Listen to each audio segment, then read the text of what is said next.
Hi guys, welcome to coding for YouTube channel. ఈ వీడియోలో fundamentals of internet of థింగ్స్లోని unit 4 గురించి discuss చేద్దాము. ఇది కూడా చాలా చిన్న యూనిట్, చాలా సింపుల్ యూనిట్ అనమాట.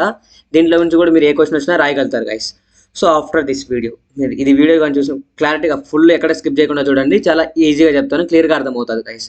So very important question. First question వచ్చి ఎస్డిఎన్ అని ఒకటి వస్తుంది. సో ఎస్డిఎన్ అంటే software defined network. So what is software defined network? First what is network? Already we have discuss about network అనమాట. Network అంటే ఏంది? A group of computers connected together to share the resources and information. Then computer network antam. A group of IoT devices connected together to share the information between those devices is called IoT network. అలాగే ఇక్కడ software defined networking అనమాట. అంటే ఇక్కడ ఏంటంటే ఇక్కడ చూడండి, software defined ఎవరు define చేస్తున్నారు? సాఫ్ట్వేర్ డిఫైన్ చేస్తుంది. అంటే ఒక నెట్వర్కింగ్ ఎలా, నెట్వర్క్లో ఫంక్షనాలిటీ ఎలా జరగాలి, ఎలా డేటా ఎక్కడి నుంచి ఎక్కడికి ట్రాన్స్ఫర్ అవ్వాలి, మొత్తం ఆపరేషన్స్ అన్నిటిని ఎవరు డిఫైన్ చేస్తున్నారు? ఒక సాఫ్ట్వేర్ డిఫైన్ చేస్తుంది. సాఫ్ట్వేర్ అంటే ఎవరు? ప్రోగ్రామింగ్. సో ప్రోగ్రామ్స్ అనేవి ఒక నెట్వర్క్ మొత్తాన్ని కంట్రోల్ చేస్తాయి అనమాట. అంటే హార్డ్వేర్ను కూడా ఒక ప్రోగ్రామ్ ద్వారా కంట్రోల్ చేసినాం. దానికే దీన్ని సాఫ్ట్వేర్ డిఫైన్ నెట్వర్కింగ్ అన్నాం. చూసుకున్నట్లయితే it is a networking approach. ఇదొక నెట్వర్కింగ్ అప్రోచ్ అనమాట. అంటే ఎలా ఒక నెట్వర్క్ వర్క్ అవ్వాలనేది దానికి ఒక అప్రోచ్ అనమాట ఇది. So it enables the control and managing the network with the software application. That means by using programming we are going to control the entire network. అంటే ఇప్పుడు ఇక్కడ ఒక కంప్యూటర్స్ అనేవి కనెక్ట్ అయి ఉన్నాయి అనమాట. కనెక్టెడ్ టుగెదర్ ఇవి ఇలా కనెక్ట్ అయి ఉన్నాయి. సో ఈ మొత్తాన్ని మనం రూటర్స్, స్విచ్చెస్ వాడి కనెక్ట్ చేస్తాం కదా. సో ఈ మొత్తాన్ని, ఈ స్విచ్చెస్ని, రౌటర్స్ని, ఈ కంప్యూటర్స్ అన్నిటిని కూడా ప్రోగ్రామ్ ద్వారా కంట్రోల్ చేస్తాం అనమాట. ఇది దేనికి లింక్ అయి ఉంటుంది? ఒక అప్లికేషన్కి లింక్ అయి ఉంటుంది. ఆ యాప్ని ఏమన్నాం? సాఫ్ట్వేర్ అప్లికేషన్ని. చూడండి, the enables the control and managing the network with the software application అన్నాం. ఒక సాఫ్ట్వేర్ అప్లికేషన్ ద్వారా ఈ ఎంటైర్ నెట్వర్క్ మొత్తాన్ని మేనేజ్ చేస్తున్నాం. ఈ సాఫ్ట్వేర్ అప్లికేషన్ ఏదైతే ఉందో దాన్ని ఏమంటాం అంటే ఏపీఐ అంటాం. ఏపీఐ అంటే ఏంటంటే అప్లికేషన్ ప్రోగ్రామింగ్ ఇంటర్ఫేస్. అంటే ఇదేం చేస్తుందంటే ఈ మొత్తం నెట్వర్క్ని మేనేజ్ చేయడానికి మనకు ఒక ఇంటర్ఫేస్లా వర్క్ అవుతుంది అనమాట. Application programming interface. దేని మధ్య? ఇప్పుడు ఇక్కడ క్లౌడ్ ఉంది. ఈ క్లౌడ్లోకి డేటా మొత్తం పోతుంది. ఇక్కడ మధ్యలో ఏముందంటే ఏపీఐ ఉందన్నమాట. ఈ ఏపీఐ నుంచి నెట్వర్క్ కనెక్ట్ చేస్తాం. సో మనము ఈ ఇంటర్ఫేస్ అనేది ఈ రెండింటికి మధ్య ఇంటర్ఫేస్గా వర్క్ అయ్యి దాని మొత్తాన్ని, ఆ నెట్వర్క్ని మేనేజ్ చేస్తుంది. ఇటు పక్క క్లౌడ్ని మేనేజ్ చేస్తుంది అనమాట. అది ఎలాగో చూడండి guys. The programming to network centrally controlled manner. ఇక్కడ ప్రోగ్రామ్ అనేది ఎలా కంట్రోల్ అయి ఉంటుందంట? Network is a centrally controlled manner. అంటే ఒక సెంట్రల్లో ఉండి మొత్తం, చూసారు కదా ఇందాక డయాగ్రామ్లో చూసుకుంటే ఎక్కడుంది? అది రెండింటికి మధ్యలో ఉంది. సెంట్రల్లో ఉండి మొత్తాన్ని మేనేజ్ చేస్తుంది అనమాట. ఇటు పక్క నెట్వర్క్ని, ఇటు పక్క క్లౌడ్ని. ఎవరు? అప్లికేషన్ ప్రోగ్రామింగ్ ఇంటర్ఫేస్ అనమాట. సో చూసుకున్నట్లయితే దేని ద్వారా చూడండి, if the programming network centrally controlled manner through software applications using open AIs. So ఆ సాఫ్ట్వేర్ అప్లికేషన్ని దేంట్లో పెడుతున్నా? ఈ ఏపీఎస్లో పెడుతున్నా. ఏపీ అనేది కూడా ఒక ప్రోగ్రామ్ అనమాట, అప్లికేషన్ ప్రోగ్రామింగ్ ఇంటర్ఫేస్. సో అది సెంట్రల్లో ఉండి మొత్తాన్ని మేనేజ్ చేస్తుంది. It improves the network performance to the network virtualisation. Network virtualisation అంటే ఏంటంటే ఆ నెట్వర్క్లో ఉండే ఆ నెట్వర్క్ పర్ఫార్మెన్స్ అనేది ఎక్కడికి పోయినా కూడా ఒకే బిహేవియర్ చూపిస్తుంది గాయస్. వర్చువలైజేషన్ అంటే ఏంది? ఇట్స్ బిహేవ్ ఏ ఎన్విరాన్మెంట్లోకి వెళ్ళినా కూడా ఆ నెట్వర్క్ అనేది సేమ్ బిహేవియర్ కానీ ఉన్నట్లయితే దాన్ని నెట్వర్క్ వర్చువలైజేషన్ అంటాము. And the software application will control the traffic and communication between the network devices. ఇక్కడ మీరు చూస్తున్నారా, ఈ నెట్వర్క్ ఏపీ ఏం చేస్తుందంట? ఆ డివైజెస్లో, నెట్వర్క్ డివైజెస్లో, ఇక్కడ డివైజెస్ కనెక్ట్ అయినాయని చెప్పా కదా, ఈ డివైజెస్లో డేటా అనేది ఎలా ట్రాన్స్ఫర్ అవ్వాలి అండ్ ఈ రెండింటి మధ్య కమ్యూనికేషన్ ఎలా ఉండాలి అనేది ఎవరు కంట్రోల్ చేస్తున్నారు? సాఫ్ట్వేర్ కంట్రోల్ చేస్తుంది. ఇంతకు ముందు వరకు ఈ స్విచ్చెస్ ఉంటాయి కదా, స్విచ్చెస్, రౌటర్స్, ఇవన్నీ హార్డ్వేర్ డివైజెస్ అనమాట. సో ఈ హార్డ్వేర్ డివైజెస్కే రూల్స్, దాంట్లో ప్రోగ్రామ్స్ ఉండేవన్నమాట, అవి కంట్రోల్ చేసేవి. బట్ ఇప్పుడుకి వచ్చేసరికి మొత్తం ప్రోగ్రామేటికల్గానే ఎంటైర్ నెట్వర్క్ని కంట్రోల్ చేస్తున్నాం. అదే సాఫ్ట్వేర్ డిఫైన్ నెట్వర్క్ తీసుకొచ్చిన మార్పు అనమాట. So it can control the traditional network software with the software. Traditional network అంటే హార్డ్వేర్ డివైస్ అన్ని కనెక్ట్ అయి ఉంటాయి. ఆ హార్డ్వేర్ డివైజెస్కి ఫంక్షనాలిటీ ఉంటుంది అనమాట. రూటర్కి ఒక ఫంక్షనాలిటీ ఉంటుంది, స్విచ్చెస్కి ఒక ఫంక్షనాలిటీ ఉంటుంది, హబ్కి ఒక ఫంక్షనాలిటీ ఉంటుంది, గేట్వేకి ఒక ఫంక్షనాలిటీ ఉంటుంది. ఇప్పుడు వాటిని కూడా మనం దేని ద్వారా కంట్రోల్ చేస్తున్నాం? సాఫ్ట్వేర్ ద్వారా కంట్రోల్ చేస్తున్నాం. అదే ఇక్కడ అనమాట. అండ్ ఎస్డిఎన్లో మెయిన్గా ఉండేది ఏంటంటే మనకి ట్రెడిషనల్ నెట్వర్క్లో కంట్రోల్ ప్లేన్, డేటా ప్లేన్ రెండు కలిసి ఉంటాయి గైస్. బట్ ఎస్డిఎన్కి వచ్చేసరికి రెండు విడగొడతాం అనమాట. ఈ కంట్రోల్ ప్లేన్, డేటా ప్లేన్ ఏందనేది డిస్కస్ చేద్దాం. చూడండి, దీంట్లో కాంపోనెంట్స్ చూసుకున్నట్లే చూడండి. ఫస్ట్ దీనిలో కాంపోనెంట్స్ తెలియాలి కదా మనకి. ఎస్డిఎన్ నెట్వర్క్ అంటే ఎలా ఉంటుంది? ఆ నెట్వర్క్ యొక్క నెట్వర్కింగ్లో ఏ ఫేజెస్ ఉంటాయి, ఏ ప్లేన్స్ ఉంటాయి. మీరు చూసుకున్నట్లయితే డేటా ప్లేన్ అంటే ఏంటంటే అదొక ఇప్పుడు ఇందాక చెప్పా కదా, ఏమని చెప్పా, ఒక నెట్వర్క్ ఫామ్ అవుతుంది. ఆ నెట్వర్క్ ఫామ్ అయినప్పుడు మనకి డిఫరెంట్ ప్లేన్స్ ఉంటాయన్న. అంటే ఈ డేటా ప్లేన్ ఏం చేస్తుందంటే it will do the below activities and operations. ఈ డేటా ప్లేన్లో ఏం జరుగుతాయి అంటే ఆపరేషన్స్ జరుగుతాయి. అంటే మనం నార్మల్గా TCP/IP ప్రోటోకాల్లో ఆడ data link layer, transport layer తెలుసుకుంటాం. బట్ అవి మనకు కనపడవు. అక్కడ ఆ ఫేజ్లో అలా జరుగుతుందని చెప్తాం. ఇక్కడ కూడా సేమ్ అనమాట. ఒక డేటా ప్లేన్ అనేది ఒకటి ఉంటుంది. ఆ ప్లేన్లో ఏమవుతుందంటే అదొక ప్లేస్ అనుకోండి. ఆ ప్లేస్లో ఏం జరుగుతుందంటే it will do the below activities. ఏం చేస్తుందంట, forwarding of packets, segmentation and reassembling the data. మనకి రౌటింగ్ ద్వారా వచ్చిన డేటా అనేది స్ప్లిట్ అయి వస్తుంది ప్యాకెట్స్గా. సో ఆ ప్యాకెట్స్ మొత్తాన్ని రీఅసెంబుల్ చేయాలి. ఇప్పుడు హాయ్ అనే మెసేజ్ నేను సెండర్ నుంచి రిసీవర్కి పంపించినప్పుడు ఇక్కడ హాయ్ అనే మెసేజ్ డైరెక్ట్ పోదనమాట. ఇవి బిట్స్లో కన్వర్ట్ అయ్యి ఈ బిట్స్ అనే ప్యాకెట్స్గా డివైడ్ అవుతాయి. ఈ ప్యాకెట్స్ అన్ని రిసీవర్ దగ్గరికి వచ్చిన తర్వాత మళ్ళీ రీఅసెంబుల్ అయితేనే నాకు హాయ్ అని వస్తుంది, లేకపోతే డిఫరెంట్ లెటర్స్ వస్తాయన్నమాట. సో అలాంటివి రాకుండా ఉండడానికి ఈ రీఅసెంబుల్ జరగాలి. అది ఎవరు చేస్తారంట, డేటా ప్లేన్ చేస్తుంది. అండ్ ఫార్వర్డింగ్ ప్యాకెట్స్ అంటే ఈ ప్యాకెట్స్ని ఇక్కడి నుంచి ఇక్కడికి ఎవరు ఫార్వర్డ్ చేస్తున్నారు, డేటా ప్లేన్ చేస్తుంది. And replication of packets for multicasting. ఇక్కడ కాపీ చేసి ఆ సేమ్ డేటాని మల్టిపుల్ యూజర్స్కి పంపిస్తుంది అనమాట. అంటే ఇక్కడ ఒక హాయ్ అని పంపించినప్పుడు ఈ హాయ్ని ముగ్గురికి పంపిస్తున్నా, ఇక్కడ మల్టీ కాస్టింగ్ చేస్తున్నాం. అంటే సేమ్ మెసేజ్ని నేను మల్టిపుల్ మెంబర్స్కి పంపించచ్చు అనమాట. దాన్నే మనం అది అంటాము.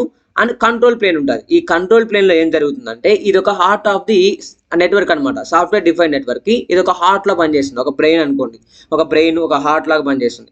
It will control the whole activities of the network like CPU. మన సిస్టంలో జరిగే CPU ఎలాగైతే ఇన్స్ట్రక్షన్స్ అన్నిటిని పర్ఫామ్ చేస్తుందో కంట్రోల్ ప్లేన్లో ఏం జరుగుతుందంటే ఎంటైర్ నెట్వర్క్లో జరగాల్సిన ఆపరేషన్స్ అన్ని కూడా కంట్రోల్ చేయబడతాయి అనమాట. ఎవ్రీ డివైజెస్ ఎలా కమ్యూనికేట్ అవ్వాలి ఇంకో దాంతో అనేదంతా కూడా. సో మీరు చూసుకున్నట్లయితే making routing tables and setting packet handling policies అనమాట. అంటే ఈ ప్యాకెట్స్ ఎలా ట్రాన్స్ఫర్ అవ్వాలి ఇక్కడ ఒక ప్లేస్ నుంచి ఇంకో ప్లేస్కి, ఆ నెట్వర్క్లో ఎలాంటి ఫంక్షనాలిటీస్ ఎక్కడెక్కడ ఏం జరగాలి అనేది అంతా కూడా ఎవరు చేస్తారు, ఈ కంట్రోల్ ప్లేన్ చూసుకుంటుంది. It makes decision and about how network traffic should be handled అని. సో అప్లికేషన్ చూసుకున్నట్లయితే data centre networking, wide area networks, IoT అప్లికేషన్స్లో యూజ్ చేస్తున్నాం దేన్ని, సాఫ్ట్వేర్ డిఫైన్ నెట్వర్క్ని. సో మీరు చూసుకున్నట్లయితే ఇప్పుడు గూగుల్ కూడా తన డేటా సెంటర్లో ఈ SDNని అప్లై చేసింది గైస్ రీసెంట్గా. ఎందుకంటే సాఫ్ట్వేర్ ద్వారానే మొత్తం టెక్నాలజీ ఎవాల్వ్ అయిన తర్వాత ఏం చేయాలన్నా కూడా మనం ఒక ప్రోగ్రామెటికల్గానే పోతున్నాం సాల్వ్ చేయడానికి ఏదైనా. సో దానికే దీని డేటా హ్యాండ్లింగ్ మొత్తాన్ని, డేటా నెట్వర్క్స్ హ్యాండ్లింగ్ మొత్తాన్ని కూడా సాఫ్ట్వేర్ ద్వారా చేస్తున్నారు ఇప్పుడు. సో అడ్వాంటేజ్ చూసుకున్నట్లయితే సెంట్రలైజ్డ్ కంట్రోల్ ఉంటుంది. అంటే మిడిల్లో ఇది ఉంది, మిగతా వాటిలన్నింటినీ ఆపరేట్ చేస్తుంది కాబట్టి సెంట్రలైజ్డ్ కంట్రోల్ అంటున్నాం. The single interface will control the entire network. చూసారా, ఒక సింగిల్ ఇంటర్ఫేస్ మధ్యలో పెట్టుకొని ఎంటైర్ నెట్వర్క్ మొత్తాన్ని కంట్రోల్ చేస్తున్నాం.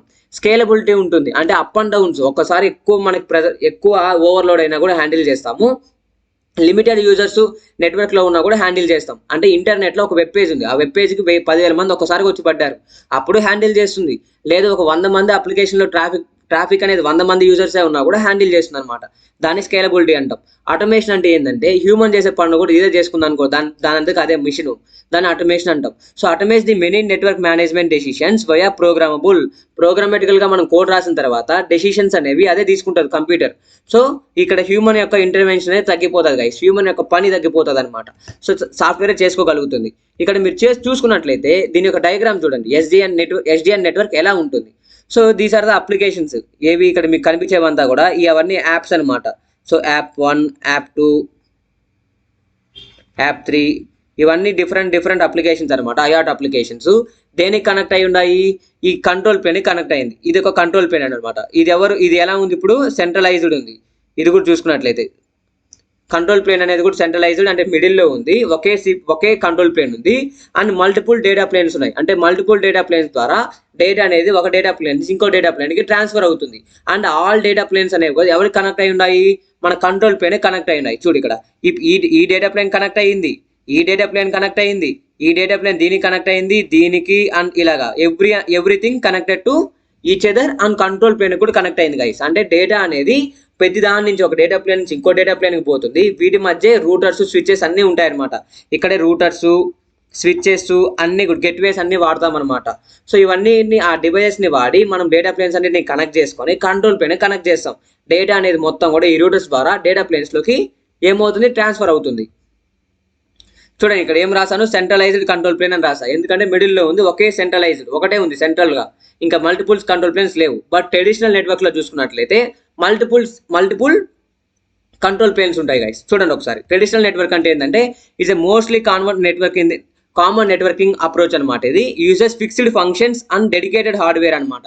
అంటే ఇప్పుడు ఒక స్విచ్ ఉంది, ఒక స్విచ్ అనేది ఎలా వర్క్ అవ్వాలనేది దానికి ఒక ఫిక్స్డ్ ఫంక్షనాలిటీ ఉందన్నమాట. దాన్ని మనం ఏం చేయలేమంటే మాడిఫై చేయలేం. దానికి ఉన్న పనితనం ప్రకారమే ఆల్రెడీ ఫిక్స్డ్ ఫంక్షనాలిటీ ఇచ్చేసాము, దాన్ని బట్టి అది పర్ఫామ్ చేసుకుంటుంది. నార్మల్ దానికే దీన్ని ట్రెడిషనల్ అప్రోచ్ అన్నాం. సో ఇప్పుడు సాఫ్ట్వేర్ ద్వారా ఏం చేయొచ్చు, కొత్త కోడ్ని అప్డేట్ చేయొచ్చు, ఎక్కడి నుంచి అయినా మాడిఫై చేయొచ్చు. కోడ్లో మనం మాడిఫై చేస్తే ఆటోమేటిక్గా మొత్తం ఇంప్లిమెంటేషన్ మారిపోతుంది. సో అందుకే ఇప్పుడు SDN ఫేమస్ అయిందనమాట. Every device has its own functionality. Every device has its own functionality. స్విచ్కి ఒక ఫంక్షనాలిటీ ఉంటుంది, రౌటర్కి ఒక ఫంక్షనాలిటీ ఉంటుంది, గేట్వేకి ఒక ఫంక్షనాలిటీ ఉంటుంది, మాడ్యులేటర్కి ఒక ఫంక్షనాలిటీ ఉంటుంది. అలాగా డిఫరెంట్ నెట్వర్కింగ్ హార్డ్వేర్ డివైజెస్కి డిఫరెంట్ ఫంక్షనాలిటీస్ ఉంటాయి. సో అవి ఏమవుతాయి, నెట్వర్క్కి హెల్ప్ చేస్తాయి అనమాట, కనెక్ట్ అవ్వడానికి, మల్టిపుల్ డివైజెస్ కనెక్ట్ అవ్వడానికి, ఇన్ఫర్మేషన్ షేర్ చేయడానికి వాటికి. And traditional networking is usually hardware based. ఇది దేని బేస్డ్, హార్డ్వేర్ బేస్డ్ అనమాట. ఎందుకంటే ఇక్కడ నెట్వర్క్లో ఉన్న హార్డ్వేర్ డివైజెస్ దాని నెట్వర్క్ మొత్తాన్ని కంట్రోల్ చేస్తున్నాయి. బట్ ఇప్పుడు సాఫ్ట్వేర్ డిఫైన్ నెట్వర్కింగ్ తర్వాత ఏమైంది, ఒక సాఫ్ట్వేర్ ఆ నెట్వర్క్ని కంట్రోల్ చేస్తుంది. అది గైస్ ఇది ట్రెడిషనల్, ఇది హార్డ్వేర్ బేస్డ్, అది సాఫ్ట్వేర్ బేస్డ్. అది డిఫరెన్సెస్ అనమాట. అండ్ ఇక్కడ కంట్రోల్ ప్లేన్, డేటా ప్లేన్ అనేవి డివైడ్ అయిపోయి ఉంటాయి. ఎలాగో చూడండి, నేను డయాగ్రామ్ చూపిస్తాను, అప్పుడు మీకు క్లారిటీగా అర్థమవుతుంది. ట్రెడిషనల్ అప్రోచ్ యొక్క మెథడ్ చూడండి guys. So these are the applications అనమాట, యాప్స్ అనుకోండి. సో ఇవి దేనికి కనెక్ట్ అయి ఉన్నాయి, ఇక్కడ కంట్రోల్ ప్లేన్ కనెక్ట్ అయి ఉండాలి. బట్ ఇక్కడ ఇక్కడ మనకు ఏముంది, ఇందాకేముంది, ఒక సెంట్రలైజ్డ్ కంట్రోల్ ప్లేన్ ఉంది, ఒక సెంట్రలైజ్డ్ కంట్రోల్ ప్లేన్ అనమాట. బట్ ఇక్కడ మీరు చూసుకున్నట్లయితే ఇక్కడ ఏముంది, ఒక ఇది కంట్రోల్ ప్లేన్ అనమాట. అండ్ ఇది వచ్చి డేటా ప్లేన్ గైస్. సో ఇక్కడ చూసుకున్నట్లయితే మనకి multiple data planes, control planes ఉన్నాయి, మల్టిపుల్. దానికే దీన్ని ఏమంటామంటే డిస్ట్రిబ్యూటెడ్ అప్రోచ్ అంటాం అనమాట. చూడండి, డిస్ట్రిబ్యూటెడ్ కంట్రోల్ ప్లేన్ ఉంటుంది అంటే ప్రతి ఒక్క డేటా ప్లేన్కి కూడా తన సొంత కంట్రోల్ ప్లేన్ ఉంటుంది అనమాట. అంటే ప్రతి ఒక్క డేటా ప్లేన్లో ఆపరేషన్స్ అన్ని ఆ కంట్రోల్ ప్లేన్ కంట్రోల్ చేస్తుంది. సో ఇక్కడ డిఫరెంట్ అంటే ఇప్పుడు డిస్ట్రిబ్యూటెడ్ మనకి ఇది ఉంది కదా, ఈ distributed version control system git లాగా. అంటే గిట్ లాగా ఇక్కడ ఏమైంది, every data plane has its own control plane. దానికే దీన్ని డిస్ట్రిబ్యూటెడ్ అన్నాం అనమాట. చూడండి, ఇక్కడ కంట్రోల్ ప్లేన్ ఉంది, డేటా ప్లేన్ ఉంది, data plane control plane, data plane control plane, data plane control plane. But ఇది కూడా ఏమైంది, అన్నిటి కనెక్ట్ అయి ఉన్నాయి అనమాట. సో దీన్నే మనం ఏమంటామంటే ట్రెడిషనల్ అప్రోచ్ అనమాట ఇది. సో ట్రెడిషనల్ అప్రోచ్లో ప్రతిదానికి డేటా కంట్రోల్ ప్లేన్ ఉంటుంది, డేటా ప్లేన్ ఉంటుంది గైస్, అంతే. సో ఇక్కడ మనం డిఫరెన్సెస్ చూసుకుంటే చూడండి ఒకసారి. డిఫరెన్సెస్ చూసుకున్నట్లయితే SDNకి ట్రెడిషనల్ నెట్వర్క్కి, so is a virtual networking approach మనం ఇందాక నేర్చుకున్నాము. And is a own conventional networking approach అనమాట. ఫిక్స్డ్ ఫంక్షనాలిటీ ఉంటుంది అండ్ బిహేవియర్ కూడా ఏమవుతుంది, చేంజ్ అయిపోతుంది అనమాట. ఇక్కడ సెంట్రలైజ్డ్ కంట్రోల్ చూసారు కదా ఇందాక, సెంట్రలైజ్డ్ ఒకే కంట్రోల్ ప్లేన్ ఉంది, బట్ ఇది డిస్ట్రిబ్యూటెడ్ కంట్రోల్ ప్లేన్ ఉంటుంది అనమాట. అండ్ దిస్ ఈస్ ప్రోగ్రామబుల్, అంటే ఇది సాఫ్ట్వేర్ ద్వారా నెట్వర్కింగ్ కంట్రోల్ అవుతుంది కాబట్టి దీనికి మనం ప్రోగ్రామ్ రాయొచ్చు, but it is not programmable. And decouples the control plane data plane. మీరు చూసుకున్నట్లయితే డేటా ప్లేన్ కంట్రోల్ ప్లేన్ ఏం చేసింది, విడగొట్టేసి ఓన్లీ ఒక డేటా ప్లేన్ పెట్టుకొని మల్టిపుల్ డేటా ప్లేన్స్ని పెట్టుకుంది, ఒకే కంట్రోల్ ప్లేన్ పెట్టుకుంది. బట్ దీనికి ఏమైంది, both presence in the same plane. ఒకే ప్లేన్లో డేటా ప్లేన్ కంట్రోల్ ప్లేన్ అని డిఫరెంట్ ప్లేన్స్ ఉన్నాయన్నమాట. సో మెయింటెనెన్స్ కాస్ట్ అనేది ఈ సాఫ్ట్వేర్ డిఫైన్ నెట్వర్క్ అనేది తక్కువ guys compare to traditional approach అనమాట. ఈ ట్రెడిషనల్ నెట్వర్క్కి మెయింటెనెన్స్ కాస్ట్ అనేది ఎక్కువ ఉంటుంది. ఎందుకంటే ఇవన్నీ హార్డ్వేర్ డివైజెస్ కదా, హార్డ్వేర్ డివైజెస్ని మనం బై చేసి ఆ నెట్వర్క్ని అన్నింటినీ మనము వైర్డ్ కనెక్షన్స్తో ఇచ్చి నెట్వర్క్ని కంట్రోల్ చేయాలి. అందుకోసం మనకి ఏం పడుతుంది, కాస్ట్ ఎక్కువ పడుతుంది అనమాట. అంతే కదా, ఇప్పుడు మన వైర్లన్నీ కొనుక్కొని ఆ డివైజెస్ అన్ని కొనుక్కొని కనెక్షన్ ఇవ్వాలి. అదే సాఫ్ట్వేర్ అనుకోండి, ఫ్రీ ఆఫ్ కాస్ట్, ప్రోగ్రామ్ రాయి, అప్లోడ్ చేయి, అయిపోయింది కదా, APIs యూజ్ చేసుకుంటే. సో ఇక్కడ మెయింటెనెన్స్ కాస్ట్ అనేది తక్కువ ఉంటుంది గైస్, అదనమాట. సో ఇక్కడ north bound APIs, south bound APIs ఉంటాయన్నమాట. ఈ నార్త్ బౌండ్ APIs ఏం చేస్తాయంటే ఈ లో లెవెల్ కాంపోనెంట్స్ని హై లెవెల్ కాంపోనెంట్స్ మధ్య కమ్యూనికేషన్ ఏర్పరుస్తుంది. ఈ సౌత్ బౌండ్స్ ఏం చేస్తాయంటే దీనికి రివర్స్ డైరెక్షన్ అనమాట. దేనికి, ఈ నార్త్ బౌండ్కి రివర్స్ డైరెక్షన్ అనమాట. ఈ లో లెవెల్ కాంపోనెంట్స్ నుంచి హై లెవెల్ కాంపోనెంట్స్కి డేటాని ట్రాన్స్ఫర్ చేస్తుంది. Sorry guys, high level components నుంచి లో లెవెల్ కాంపోనెంట్స్కి డేటాని ట్రాన్స్ఫర్ చేస్తుంది అనమాట. దీనికి ఆపోజిట్లో ఉంటుంది. And describe how SDN can be used at various levels of IoTలో వేరియస్ లెవెల్స్లో మనం SDNని ఎలా యూజ్ చేస్తున్నామో తెలుసుకుందాం ఇప్పుడు. సో SDN అంటే software define network can be used at various levels of IoT. అంటే మనము IoT నెట్వర్క్ని ఫామ్ చేసేటప్పుడు ఏ లెవెల్లో ఆ SDNని ఇంప్లిమెంట్ చేయొచ్చో తెలుసుకుందాం. అండ్ డివైస్ లెవెల్, ఎప్పుడైతే మనం డివైస్ని కనెక్షన్ చేస్తామో ఆ డివైస్ని కనెక్షన్ చేసిన తర్వాత ఆ డివైస్ని ఫస్ట్ డివైస్ లెవెల్లో మనం SDNని ఇంప్లిమెంట్ చేయొచ్చు. So at this level SDN is used to control the and manage the IoT devices such as sensors, actuators, smart devices, displays, A Motors ఆ డివైజెస్ అన్నిటిని కూడా మనము సాఫ్ట్వేర్ ద్వారా కంట్రోల్ చేయొచ్చు అనమాట. సో ఇక్కడ ఈ లెవెల్లో కూడా మనం ఎస్డిఎన్ ని ఇంప్లిమెంట్ చేయొచ్చు. అండ్ నెక్స్ట్ లెవెల్ ఏంది, ఎడ్జ్ లెవెల్. సో ఈ ఎడ్జ్ లెవెల్లో ఏమవుతుందంటే SDN can be used to manage the gateways routers switches in the network. ఒక నెట్వర్క్ లో ఉండే గేట్వేస్ రౌటర్స్ స్విచెస్ ని కంట్రోల్ చేయొచ్చు అనమాట.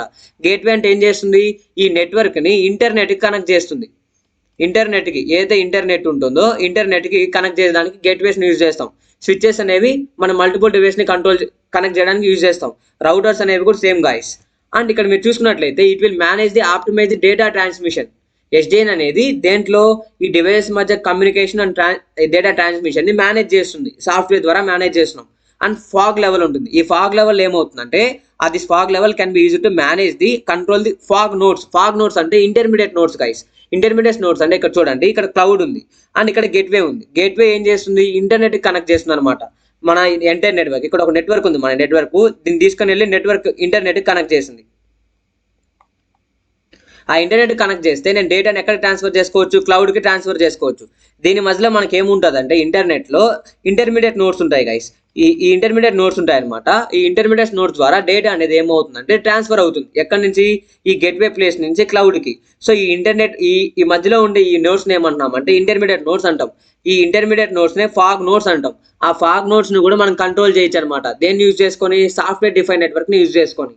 And cloud level, after data అనేది క్లౌడ్ లెవెల్కి వెళ్ళిన తర్వాత అక్కడ రిసీవ్ అయిందా లేదా, అక్కడ ఎలా వర్క్ అవ్వాలి, ఆ డేటాని ఎలా స్టోర్ చేసుకోవాలి, ఎలా అనలైజ్ చేయాలి, ఎలా దాన్ని ఎక్స్ప్లోర్ చేయాలనేది మొత్తం కూడా సాఫ్ట్వేర్ డిఫైన్ నెట్వర్క్ యూజ్ చేసి చేయొచ్చు అనమాట. So can be use to manage the data processing analytics at cloud level and manage data processing analytics in the cloud. అది గైస్. అండ్ అప్లికేషన్ లెవెల్ ఉంది. అప్లికేషన్ లెవెల్ అంటే మన యాప్స్లో కూడా software define network. మన రాసిన సాఫ్ట్వేర్ ప్రోగ్రామ్ ఏదైతే ఉందో మన అప్లికేషన్ కూడా కంట్రోల్ చేస్తుంది అనమాట. అప్లికేషన్ అనేది ఎలా పర్ఫామ్ అవ్వాలి, దాని యొక్క పర్ఫార్మెన్స్ని అండ్ ఈ సర్వీసెస్ని కూడా మేనేజ్ చేస్తుంది. చూడండి, can be used to control the manage the IoT applications it services, manage app performance, manage application scalability and reliability మొత్తాన్ని మేనేజ్ చేస్తుంది guys. And what is the use of SPI and I2C interfaces and Raspberry Pi. ఈ I2C and SPI అనేది చాలా important concept అనమాట. మనం first ఇందాక functional diagram of IoT devices చూసుకున్నాం అనమాట. దాంట్లో ఇక లాస్ట్ లో మనకి ఏముంది, ఇన్పుట్ అవుట్పుట్ ఇంటర్ఫేసెస్ ఉన్నాయన్నమాట. ఆ ఇన్పుట్ అవుట్పుట్ ఇంటర్ఫేసెస్ లో ఉండేదే SPI అండ్ I2C అనమాట. ఇక్కడ చూసుకున్నట్లయితే ఫస్ట్ మీరు the raspberry is a popular single board computer that provides several interfaces. మనం ఆల్రెడీ డిస్కస్ చేసాం, అదొక single board computer that provides many interfaces. ఎందుకు ఇంటర్ఫేస్ అంటేనే ఏమని మీనింగు, మన రెండు థింగ్స్ ని మధ్యలో ఒక మధ్యవర్తిగా ప్రవర్తించడం.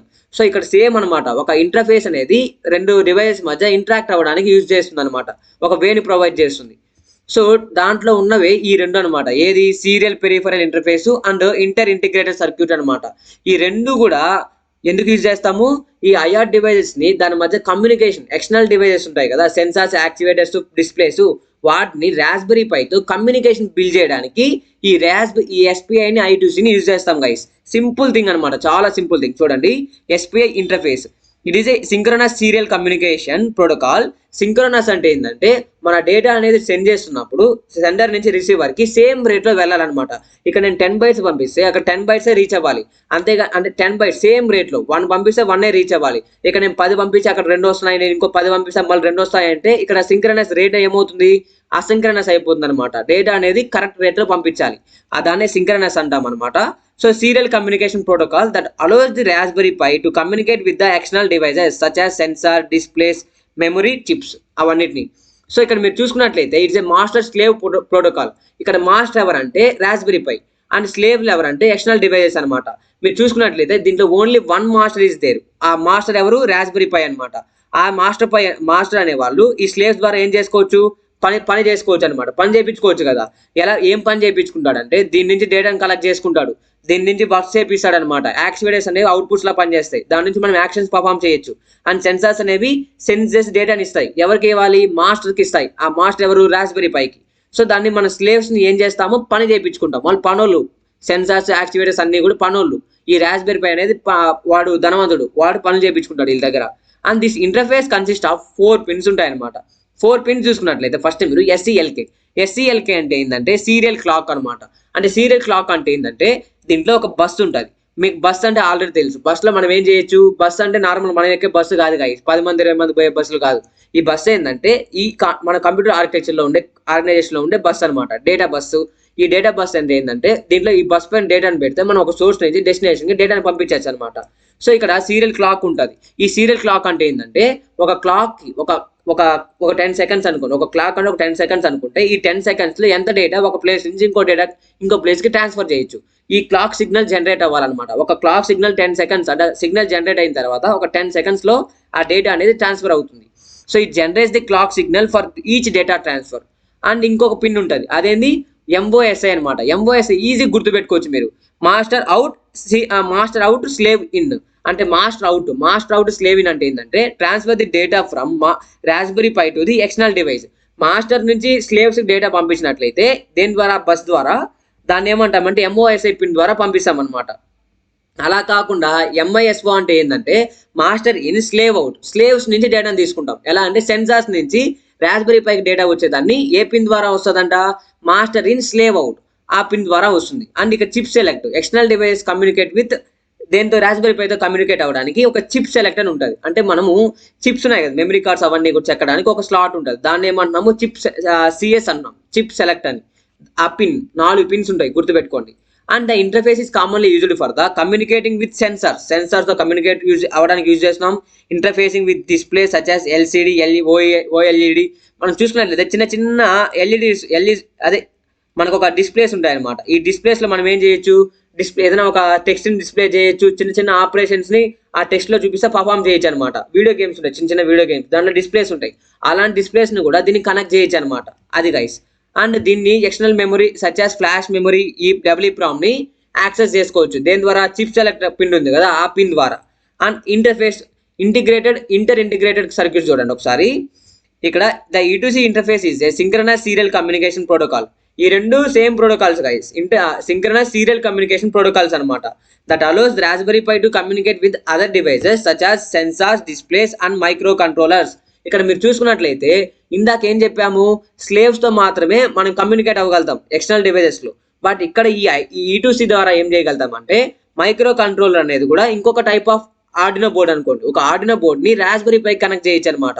సో అలా కూడా దేంతో పాసిబుల్ అవుతుంది, ఈ I2C ప్రోటోకాల్తో పాసిబుల్ అవుతుంది. ఇక్కడ చూడండి, ఇది multi master protocol. Multi masters అంటే ఎవరు, మాస్టర్స్ అనే వాళ్ళు ఎక్కువ మంది ఉంటారనమాట. ఇప్పుడు ఆర్డినో బోర్డ్ ఒక మాస్టర్, ఎందుకంటే it can process some data. So ఇది కూడా ఇంకొక దగ్గర పని చేయించుకోగలుగుతుంది. సో అది ధనవంతుడు, ఈడు ధనవంతుడు, ఇద్దరు ఫ్రెండ్స్ అవుతారు అనమాట. అలా మల్టీ మాస్టర్స్ అనే వాళ్ళు ఫ్రెండ్స్ అవుతారు గైస్. అలాగా స్వాగ్ ఉంటుంది అనమాట ఏదైనా ఈడ. సో చూడండి, where multiple devices act as masters and communicates with each other. ఇక్కడ డయాగ్రామ్ చూపిస్తాను, క్లారిటీగా అర్థమవుతుంది. It consist of only 2 pins. ఇందాక 4 పిన్స్ ఉన్నాయి, ఇక్కడ ఇది మాత్రం 2 పిన్సే ఉంటాయి. ఆ పిన్స్ ఏంటంటే సీరియల్ క్లాక్, ఇందాక అక్కడలాగే ఇక్కడ కూడా ఒక క్లాక్ సిగ్నల్ జనరేట్ అవుతుంది. ఆ జనరేట్ అయిన తర్వాతే మాస్టర్ నుంచి స్లేవ్ కన్నా, స్లేవ్ నుంచి మాస్టర్ కన్నా డేటా అనేది ట్రాన్స్ఫర్ అవుతుంది గైస్. అదర్వైజ్ డేటా ట్రాన్స్ఫర్ అవ్వదు. ఆ డేటా దేని ద్వారా ట్రాన్స్ఫర్ అవుతుంది అంటే SDA ద్వారా ట్రాన్స్ఫర్ అవుతుంది, సీరియల్ డేటా లైన్ ద్వారా. So transmits data and receives data between devices. The I2C interface commonly used for the communicating with other devices such as sensors, memory chips, lights, displays, motors and communicating with microcontrollers and devices. అవి కూడా different masters అనమాట. ఇక్కడ differences చూడండి, నేను diagram చూపిస్తాను. So first differences చూసుకుంటే ఇది master slave protocol, ఇది మల్టీ మాస్టర్ స్లేవ్ ప్రోటోకాల్ అనమాట. It has 4 pins, it has only 2 pins. It has high data transfer అనమాట. ఇది ఏం చేస్తుంది అంటే హై స్పీడ్లో డేటాను ట్రాన్స్ఫర్ చేస్తుంది.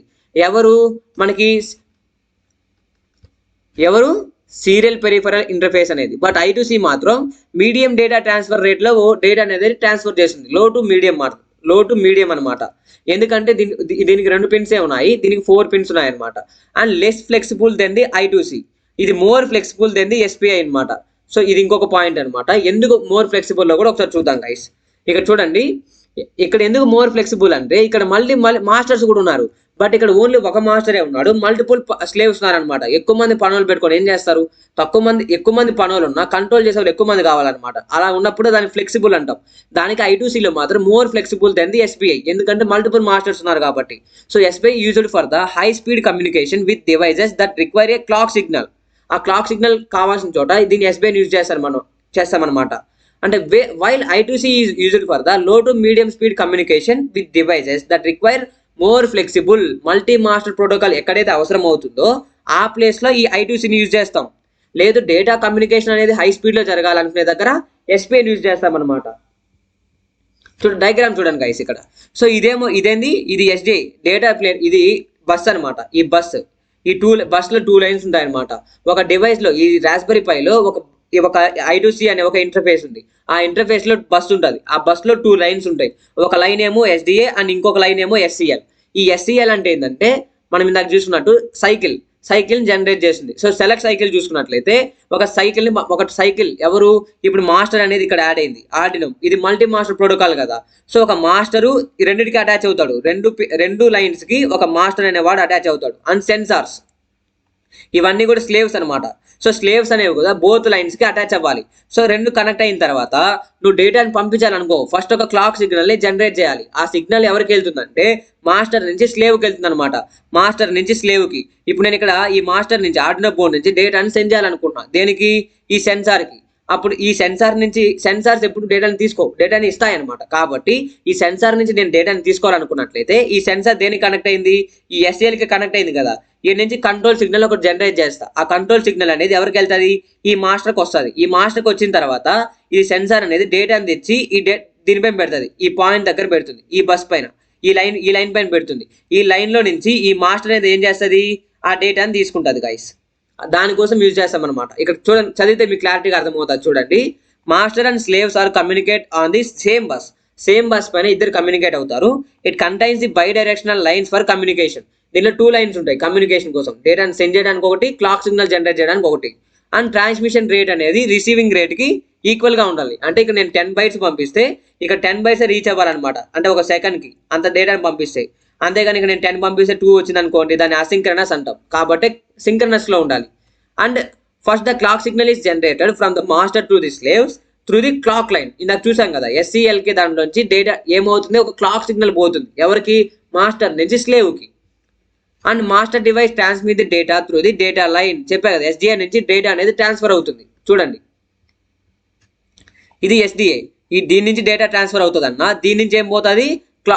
ఇది క్లాక్ సిగ్నల్ జనరేట్ అయిపోతుంది. And same reverse process. ఒకవేళ స్లేవ్ నుంచి దేనికి సెన్సార్ నుంచి మన మాస్టర్కి రావాలంటే slave transmit the data back to the master device through the data line. And the master device receives the data using the clock signal to synchronize the reception of data. చూసుకున్నట్లయితే ఇక్కడ clock signal ensures that transmission rate equal to receiving rate. Clock సిగ్నల్కి ఏం తెలియాలి? ఒక data అనేది అక్కడ ఎంత పంపిస్తున్నాము, ఇక్కడ ఎంత రీచ్ అవుతుందో తెలియాలి గైస్. ఎగ్జాంపుల్ చూసుకున్నట్లయితే మాస్టర్ అనేవాడు 8 bytes పంపిస్తున్నాడు. ఆ 8 bytes అనేది 1 byte per 1 cycle. సో ఒక సైకిల్ అయ్యే లోపల మాస్టర్ నుంచి స్లేవ్కి ఎంత 1 byte ఆఫ్ మెమరీ పోతుంది. 1 byte ఆఫ్ డేటా పోతుంది అనమాట. ఇప్పుడు 8 bytes ఆఫ్ డేటాని పంపించాలనుకున్నట్లయితే ఎన్ని సైకిల్స్ కావాలి? 8 cycles పడుతుంది అనమాట. అదే ఇక్కడ ఎగ్జాంపుల్ చెప్పాను. అండ్ డేటా విజువలైజేషన్, ఇది కూడా రేర్గా అడిగిన క్వశ్చన్ అనమాట. అండ్ ఇంపార్టెంట్ క్వశ్చన్ అని చెప్పి రాసాను గైస్. డేటా విజువలైజేషన్ అంటే ఏంటంటే మనకి ఏదైనా ఒక విజువలైజ్ చేసి చూపించాలంటే ఏంది? గ్రాఫ్స్, చార్ట్స్, మ్యాప్స్ యూజ్ చేసి చెప్తాం. సేమ్ ఒక డేటా విజువలైజేషన్ అంటే is a process of visualising the data by using graphs, charts, maps అలాంటివి యూజ్ చేసి డేటాని విజువలైజ్ చేసి చూపించడం. ఇది ఎవరికి అర్థమవుతుంది? ఇప్పుడు కోడింగ్ చూపిస్తే ఎవరికి అర్థం కాదు. దాన్ని నేను ఎక్స్ప్లోర్ చేసి డేటా మొత్తాన్ని గ్రాఫ్లెస్ చూపించాను అనుకో, అది చదువు అన్నట్టు కూడా అర్థమవుతుంది. ఎందుకంటే విజువలైజింగ్ గా కనబడుతుంది. సో అదే అలా రిప్రజెంట్ చేయడాన్ని డేటా విజువలైజేషన్ అంటాం. సో ఇక్కడ దాని యొక్క ఇంపార్టెన్స్ ఏంటంటే ఐఆర్ట్లో సెన్సార్స్ డేటా వస్తుంది. సెన్సార్స్ డేటా వచ్చిన తర్వాత అది ఎవరికైనా చూపిస్తే అర్థం కాదు ఏమి వచ్చిందా ఏంది అనేది.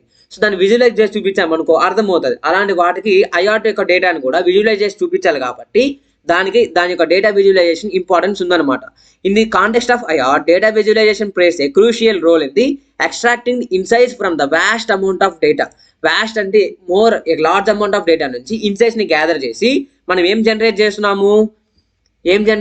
డేటాని విజువలైజ్ చేసి గ్రాఫ్స్ ని జనరేట్ చేస్తున్నాం అనమాట. సో ఇక్కడ చూసుకున్నట్లయితే there are different types of visualization techniques ఉంటాయి. అవి చెప్తాను చూడండి. Data visualization is essential for the IRT for several reasons. ఎందుకు డేటా విజువలైజేషన్ అవసరం అంటే ప్యాటర్న్ రికగ్నైజేషన్. ఒక డేటాని మనం తీసుకున్న తర్వాత ఆ డేటా ఏ స్ట్రక్చర్ లో ఉంది, ఏ ప్యాటర్న్ లో ఉందో తెలియాలి. ఇప్పుడు ఇక్కడ నేను రాస్తున్నాను చూడండి. సో ఇక్కడ మీరు చూసుకున్నట్లయితే ఈ డేటా మొత్తం ఏ టైప్లో ఉంది, ఈవెన్ నెంబర్స్లో ఉందన్నమాట. ఈవెన్ నెంబర్స్ అంటే ఇది ఒక ప్యాటర్న్, ఇలాంటి ప్యాటర్న్స్ని అది రికగ్నైజ్ చేయగలగాలి. అందుకోసం కూడా డేటా విజువలైజేషన్ హెల్ప్ అవుతుంది అనమాట. అండ్ రియల్ టైం మానిటరింగ్, అప్పటికప్పుడే వచ్చిన డేటాని విజువలైజ్ చేసుకుంటేనే ఏం చేయగలుగుతాం, యాక్షన్ తీసుకోగలుగుతాం. ఇప్పుడు సెన్సార్ నుంచి ఒక డేటా తీసుకున్నాం, ఆ సెన్సార్ నుంచి వచ్చిన డేటా అనేది అర్థం కాలేదు అనుకోండి, ఏం డిసిషన్ తీసుకుంటాం? అందుకోసం ఒక డేటాని విజువలైజేషన్ చేసి దాన్ని మనం ఏం చేస్తాము, దానికి తగ్గట్టు యాక్షన్ పర్ఫామ్ చేస్తాం. దానికోసం కావాలి కాంప్లెక్సిటీ రిడక్షన్. ఎందుకు?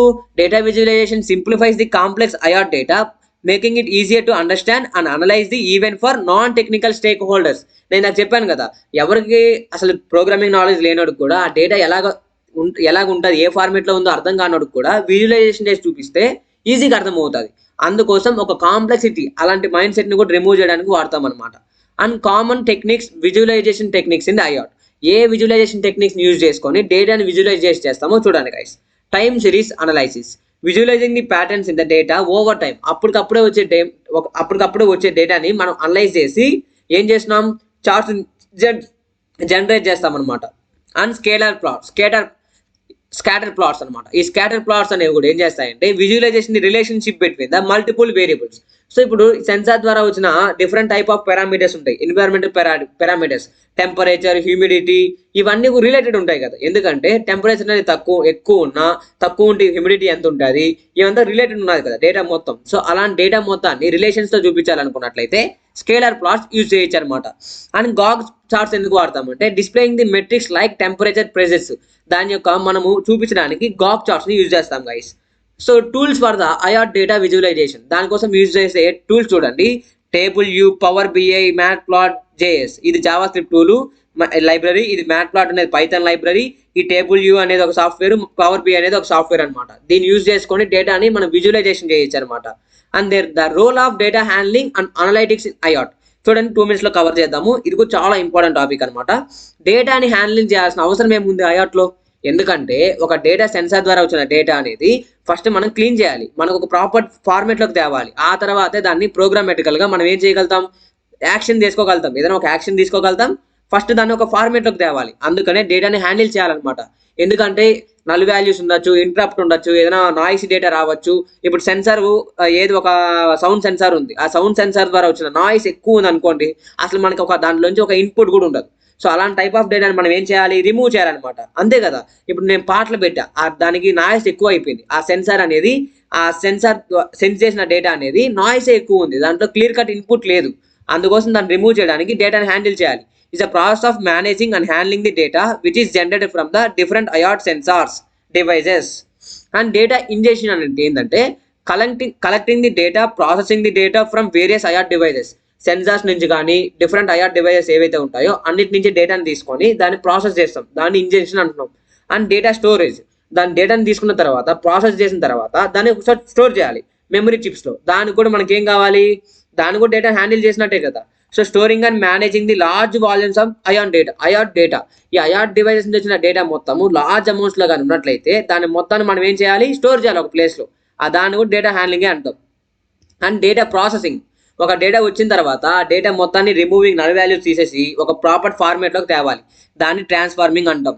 And preparing for IR data for analytics, ఒక అనలైటిక్స్ ఫేజ్కి మనం ఏం చేస్తున్నాము, డేటాని ప్రిపేర్ చేస్తున్నాం అనమాట. By removing the null values, outliers remove చేయడము, అండ్ ఒక ప్రాపర్ ఫార్మేట్లోకి తేవడము, డేటా ట్రాన్స్ఫర్మేషన్, డేటా నార్మలైజేషన్ చేసి ఒక ప్రాపర్ ఫార్మేట్లోకి తెచ్చిన తర్వాత దాన్ని అనలైటిక్స్కి పంపిస్తాం. అనలైటిక్స్లో ఏమవుతుందంటే ఒక యాక్షన్ తీసుకోవాలనుకున్నప్పుడు, ఒక యాక్షన్ పర్ఫామ్ చేయాలనుకుంటే మనకి డిసైడింగ్ ఫ్యాక్టర్ అవ్వాలి కదా, దానికోసం మనం అనలైసిస్ చేయాలన్నమాట. So after cleaning the data we have to extract the meaningful insights from the data to make decisions via forecasting by observing the historical data. ఏవైతే వచ్చిన డేటా ఉందో దాన్ని బట్టి అర్థం చేసుకొని మనం ఫ్యూచర్లో ఏం జరుగుతుంది అనేది అనలైజ్ చేసి ఏం చేయాలి, యాక్షన్ పర్ఫామ్ చేయాలన్నమాట. దానికోసం డేటా అనలైటిక్స్ యూజ్ చేస్తాం ఐఆర్ట్లో కూడా. ఎందుకంటే ఐఆర్ట్లో కూడా అది నెక్స్ట్ ఇక ఫోర్కాస్ట్ చేసి యాక్షన్స్ పర్ఫామ్ చేస్తుంది. సో దీంట్లో టైప్స్ ఆఫ్ అనలైటిక్స్ ఉంటాయన్నమాట. దాంట్లో ఫస్ట్ వన్ చూసుకున్నట్లయితే డిస్క్రిప్టివ్ అనలైటిక్స్ అనమాట. అంటే ఏంటంటే historic data to understand what happen. So descriptive analytics అంటే ఏంటంటే ఆల్రెడీ మన దగ్గర ఉన్న డేటాని హిస్టారిక్ డేటా అంటాము. హిస్టారిక్ డేటాని ఏదైతే గ్యాదర్ చేసామో ఆ డేటా నుంచి అండర్స్టాండ్ చేసుకొని ఏం జరగబోతుందని చెప్పి ఒక అనలైజ్ చేసుకోవడాన్ని డిస్క్రిప్టివ్ అనలైటిక్స్ అంటాం. అండ్ ప్రెడిక్టివ్ అనలైటిక్స్ అంటే ప్రెడిక్టివ్ లోనే మీనింగ్ ఉంది, అంటే ఫ్యూచర్ లో ఏం జరుగుతుంది. Forecast what happen based on the patterns observed in the data. ఏదైతే హిస్టరిక్ డేటా ఉందో ఆ డేటాని యూజ్ చేసుకొని ఫ్యూచర్ లో ఏం జరుగుతుంది అనేది అనలైటిక్స్ అని చేసినట్లయితే ప్రెడిక్టివ్ అంటాం. అండ్ ప్రిస్క్రిప్టివ్ అంటే ఏంటంటే ఆల్రెడీ ఉన్న డేటాను బట్టి మనం ఎలాంటి రికమెండేషన్స్ ఇవ్వచ్చు, ఇంకా ఎలాంటి టైప్ ఆఫ్ డేటా రావాలి, ఎలాంటి టైప్ ఆఫ్ యాక్షన్స్ తీసుకోగలుగుతాము అనే దానికి సజెషన్స్ ఇవ్వడానికి ప్రిస్క్రిప్టివ్ అనలైటిక్స్ అంటాం గైస్. సో ఇది డేటా అనలైటిక్స్ గురించి ఐఆర్ట్లో ఉన్న ఇంప్లిమెంటేషన్ అనమాట, ఎందుకు యూజ్ అనేది. అండ్ దీనే గైస్ ఇది వెరీ ఇంపార్టెంట్ పాయింట్ అనమాట. ఇక్కడ చూడండి, subscribe to coding for a YouTube channel, please subscribe our channel and please share this video to your friends also guys. And thank you for watching. And ఈ యొక్క PDF download చేసుకోవాలనుకున్నట్లయితే మన యొక్క డిస్క్రిప్షన్లో ఈ PDF అంతా ఉందన్నమాట. అండ్ ఆల్రెడీ మన ఛానల్లో యూనిట్ 1, యూనిట్ 3 వీడియోస్ అయితే ఉన్నాయి గైస్. మీకు ఎగ్జామ్ ఒకవేళ ఈరోజు ఉన్నట్లయితే, ఒకవేళ రేపు ఉన్నట్లయితే కూడా ఒకసారి చదవండి గైస్, ఒకసారి వెళ్ళి చూడండి. చాలా సింపుల్గా చెప్పాను. ప్లీజ్ మీ యొక్క ఒపీనియన్ కింద కామెంట్లో తెలియజేయాలనుకుంటున్నాను. And thank you for watching guys.